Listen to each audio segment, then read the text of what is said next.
And another great day in this greatest nation on God's green earth. A great day, a great weekend coming up, but also a scary time for lots of Americans because of what can be increasingly called the ADHD administration. There seems to be a lack of focus jumping from one thing to another, and every one of them serious and threatening and menacing. One day it's jobs. One day it's health care. One day it's cap and tax. One day it's a new policy in Afghanistan. Parachuting troops in with bungee cords, as it's been described. Fortunately, there are people in the Senate of the United States in particular who are standing up against some of the more threatening aspects of the new administration and of Obamonomics. Certainly none more prominent or more effective in the first year of this new administration than my friend Senator John McCain from Arizona. Senator, thank you for what you're doing, and thank you for joining us right now. Thank you, Michael, and thank you for all you do, and I'm looking forward to reading your new book. I appreciate it very much, Senator.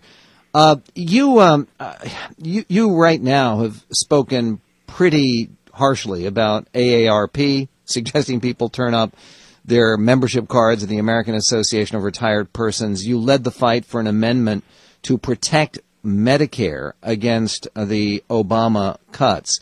Now, that's not because you don't realize that there are savings that need to be made in Medicare. Why are you fighting so hard on this issue? Well, we can enact savings in Medicare. In fact, my friend Dr. Tom Coburn, the senator from Oklahoma, who's also a physician, and others claim that you can save as much as $100 billion a year in fraud, waste, and abuse. Fraud, abuse, and waste. But the point is that what they're trying to do here is cut $483 billion out of Medicare in order to start a new entitlement program, a new $2.5 trillion entitlement program. Now, we all know, Michael, and I'm sure you've talked about it on the show, that Medicare is going to go broke in 7 years. That's the estimate of the Medicare trustees. So instead of saving Medicare, we're going to cut Medicare by some $480 billion, which we won't do, by the way, but we're also establishing a $2.5 trillion new entitlement program. By the way, the great scam is you pay into it, and the taxes and the cuts take place in the first 4 years, and then the benefits kick in after 4 years. That's like buying a car and they not being able to drive it for 4 years. And that's exactly right. You remember when Al Gore was running for president? Of course you do. And he used to talk about the lockbox. We're going to take all these funds and put them in a lockbox. What about this idea that any savings in Medicare have to be used to save Medicare? What a concept. Well, that's a rather radical idea around here, Michael, and I hope you're not going to mention here in the Capitol. But the fact is that the system is going broke, and everybody knows it. And so why don't we use these savings to save Medicare instead of starting a new $2.5 trillion entitlement program, which we are not going to pay for. And we've already got, I think it's $31 trillion unfunded liability with Medicare already, according to the Concord Coalition and David Walker, who is the former head of the GAO. So, look, we're in tough financial shape. We've already mortgaged our kids' futures with a $10 trillion debt over the next 10 years, and we continue to increase spending by 8, 10, 12% in our appropriations process. You know, I used to say that Congress spends money like a drunken sailor, but I never knew a sailor, drunk or sober, with the imagination of these guys. But we've got to save Medicare, and we can eliminate a lot of fraud, abuse, and waste, and we can keep our promise to the American people. And I just would like to mention one issue. There's a program called Medicare Advantage, okay? And it allows seniors to get health care sort of their choice. In other words, it will allow them to get vision help, dental, other areas. This will be the subject of one of the greatest cuts. There are 330,000 people in my state who have Medicare Advantage. There's 11 million seniors. This program will be cut. And yet, here I mentioned this morning on the floor of the United States Senate, about a short walk away, maybe 100 yards away from the Senate floor, is, guess what? A medical facility for us senators where we get vision care, dental care, 24-hour-a-day physician service, and yet we're going to cut that out of seniors who have paid into the system while we enjoy the best health care in the world. There are a lot of people who say, well, we have this huge deficit problem, but President Obama is going to address it by instituting a big new tax program that many people have characterized as cap and tax. Can you make it very clear to our audience, why is it that you've been fighting so passionately against President Obama's approach to cap and trade? Well, let me just say, and I think you agree with me, Michael, a good thing to do, an important thing to do is to reduce greenhouse gas emissions. I think we are all for that. I don't think we can lay an additional economic burden on the American people. The president's budget initially called for $680 billion in revenue out of cap and trade. The bill passed through the House by 4 votes. They should have set up a tent and lined it with Persian rugs because the bazaar was open in front of the Capitol. And now, of course, there's a refusal to seriously consider nuclear power. And we cannot, at this time, impose additional economic burdens on the American people. What happened to drill, baby, drill?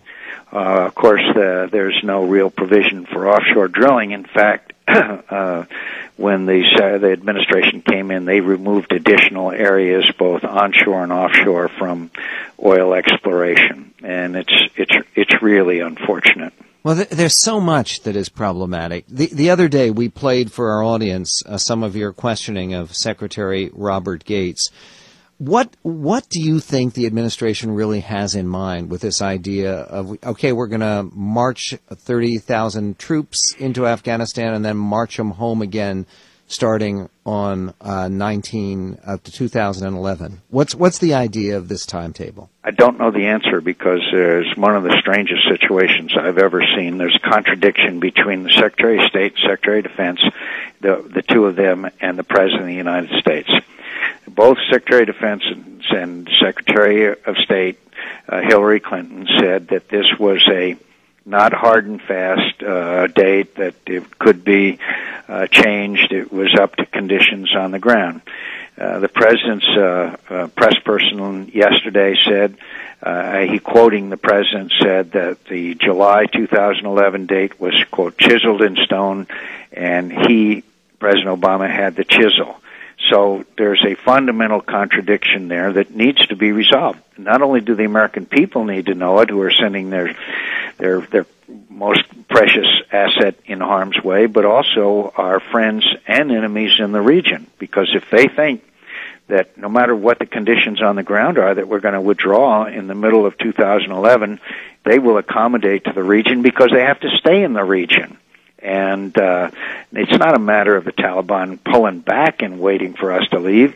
It means that people will be accommodating early on for when we do leave. You see my point? No, I do entirely. Senator, I was struck there was a reporter in Afghanistan who said that a lot of the Taliban that they're actually picking up and taking as prisoners of war in the current engagement in Pakistan are saying, well, you have the watches, but we have the time. Yeah, that's the phrase that we've been hearing a lot lately, and isn't that disturbing? I mean, that is really a disturbing comment. But well, the Pakistanis have already, in the Pakistani government, have already expressed their dismay and puzzlement. We need the active cooperation of the Pakistani government and military because of the obvious reasons of the sanctuary and the Pakistani side of the border, where all of these Taliban and some Al-Qaeda activities take place. Senator, we have a decent chance of prevailing on the most contentious issues on health care? I don't know. I think that the Democrats remember the example of when we defeated health care under President Clinton. Remember the so-called Hillary Care proposal. I think that Senator Reid is very good at his job, and I think that he is pulling out all the stops. I'm sure you heard recently of the Louisiana Purchase, yes, $300 million for the state of Landry. Louisiana for their Medicaid and other needs. So again, maybe the tent with the Persian rugs is going to be erected again here in the Capitol. Well, I know that people already are active and involved writing to your own individual senator, particularly if your senator is one of those like Blanche Lincoln of Arkansas or Ben Nelson of Nebraska, one of the senators making a difference on so many issues, John McCain of Arizona. Godspeed, Senator. I know you have to run. You're right there in Washington, D.C., fighting the good fight. We'll take your calls coming up. The Michael Medved Show. MichaelMedved.com.